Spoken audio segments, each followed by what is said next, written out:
Selamat malam semuanya. Kami dari kelompok 11 akan menjelaskan tentang teori pertumbuhan.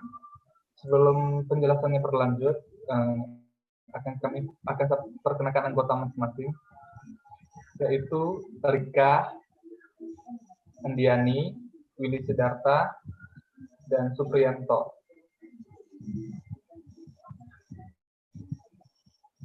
Apa itu pertumbuhan ekonomi menurut para ahli?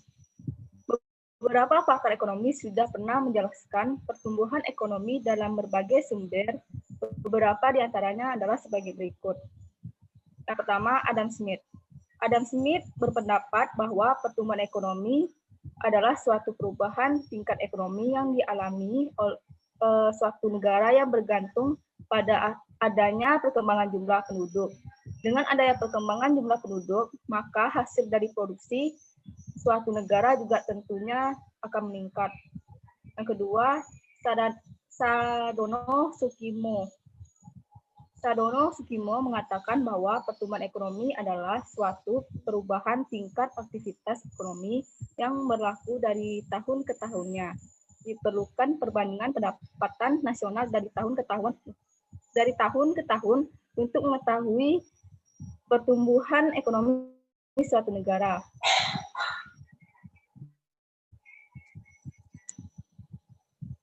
Yang ketiga, Budiono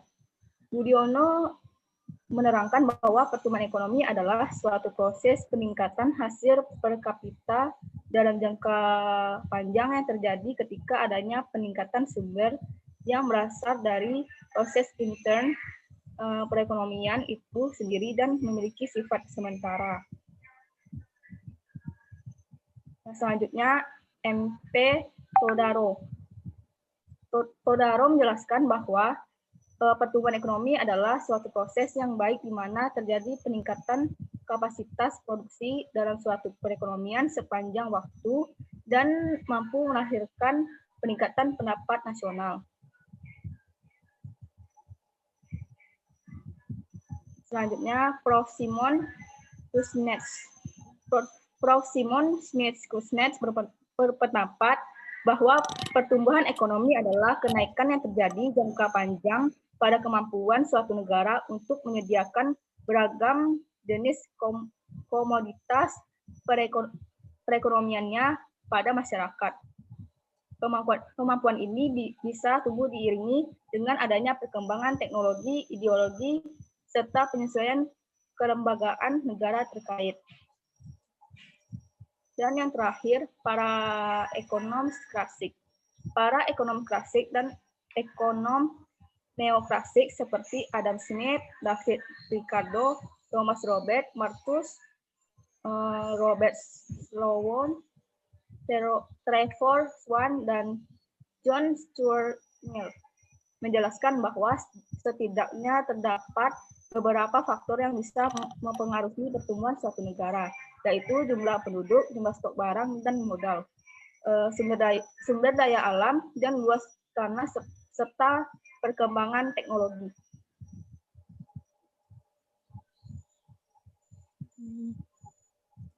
Oke, saya akan menjelaskan ciri-ciri pertumbuhan ekonomi. Ciri pertumbuhan ekonomi ada 6, yaitu 1. Laju pertumbuhan penduduk dan produk per kapita, di mana terungkap dari pengalaman negara maju sejak akhir abad ke-18 atau awal abad 19, ditandai dengan laju kenaikan produk per kapita yang tinggi, dibarengi dengan laju pertumbuhan penduduk yang cepat. Laju kenaikan yang luar biasa itu paling sedikit sebesar 5 kali untuk penduduk dan paling sedikit 10 kali untuk produksi. 2. Peningkatan produktivitas. Pertumbuhan ekonomi modern terlihat dari semakin meningkatnya laju produk per kapita, terutama sebagai akibat adanya perbaikan kualitas input yang meningkatkan suatu efisiensi atau produktivitas per unit input. Hal ini biasa dilihat dari semakin besarnya masukan sumber tenaga kerja dan modal atau semakin meningkatnya efisiensi atau kedua-duanya. 3. Laju perubahan struktural yang tinggi. Perubahan struktural dalam pertumbuhan ekonomi modern mencakup peralihan dari kegiatan pertanian ke non-pertanian, dari industri ke jasa, perubahan dalam skala unit produktif, dan peralihan dari perusahaan ke perseorangan menjadi perusahaan terhadap hukum, serta perubahan status kerja buruh. Keempat, urbanisasi. Urbanisasi pada umumnya adalah produk industrialisasi skala ekonomi yang muncul dalam usaha monograsis sebagai hasil perubahan teknologi, mengakibatkan perpindahan tenaga kerja dan penduduk secara besar-besaran dari pedesaan ke daerah perkotaan.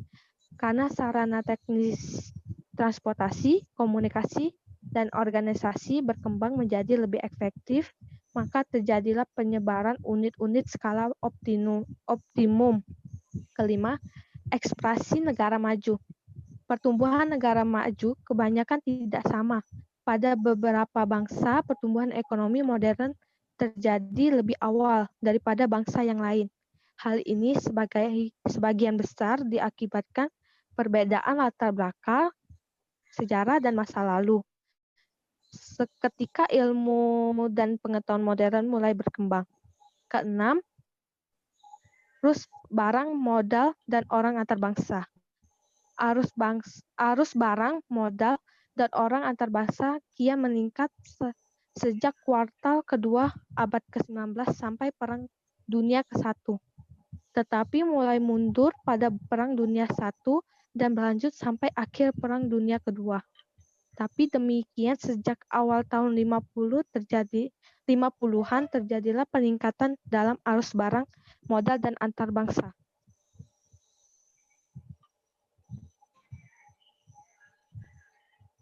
Selanjutnya adalah faktor-faktor yang dapat mempengaruhi pertumbuhan ekonomi. Yang pertama adalah faktor sumber daya. Sumber daya mencakup mengenai kesuburan tanah, letak, dan susunannya, kekayaan alam. Selain itu mencakup mineral, iklim, sumber air, atau sumber lautan. Bagi pertumbuhan ekonomi, ketersediaan sumber daya alam yang melimpah adalah sangat baik dalam menunjang pembangunan dalam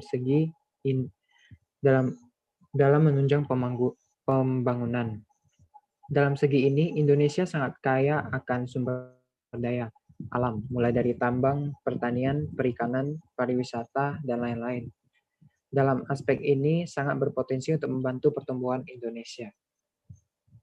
Yang kedua adalah faktor sumber daya manusia atau mutu penduduk tenaga kerja. SDM atau sumber daya manusia merupakan faktor yang penting dalam pertumbuhan ekonomi. Pertumbuhan ekonomi tidak semata-mata tergantung pada sumber daya manusia saja, tetapi lebih menekankan kepada efisiensi mereka. Untuk mendorong agar SDM dapat bekerja secara efisien dan maksimal, saat ini Indonesia menduduki posisi keempat dalam kepadatan penduduk, yaitu sejumlah 269.603.400 juta jiwa. Data yang saya ambil pada tanggal 1 Juli 2020. Jika sumber daya manusia dapat dimanfaatkan dengan sangat produktif, pasti akan sangat membantu membangun ekonomi di Indonesia. Selanjutnya adalah faktor kemajuan teknologi. Perubahan teknologi dianggap faktor paling penting di dalam proses pertumbuhan ekonomi. Perubahan tersebut berkaitan dengan perubahan di dalam metode produksi sebagai hasil pembaruan atau teknik penelitian baru. Pada perubahan teknologi menaikkan produktivitas buruh, modal, dan faktor produksi lainnya. Saat ini Indonesia masih dikategorikan sebagai negara berkembang. Oleh karena itu, perkembangan teknologi di Indonesia masih belum terlalu maju. Tetapi perlahan teknologi di Indonesia mulai berkembang dan sangat membantu di bidang produksi, membuat produksi barang menjadi lebih cepat. Selanjutnya adalah faktor akumulasi modal atau bahan mentah. Modal berarti persediaan faktor produksi yang secara fisik dapat direproduksi. Apabila stok modal naik dalam waktu tertentu, maka disebut akumulasi modal atau pembentukan modal. Bahan mentah adalah permulaan untuk melakukan produksi. Indonesia pun kaya akan bahan mentah yang dapat diolah menjadi barang jadi untuk dijual kembali. Jika dapat dimanfaatkan dengan sangat baik, maka perlahan ekonomi akan naik.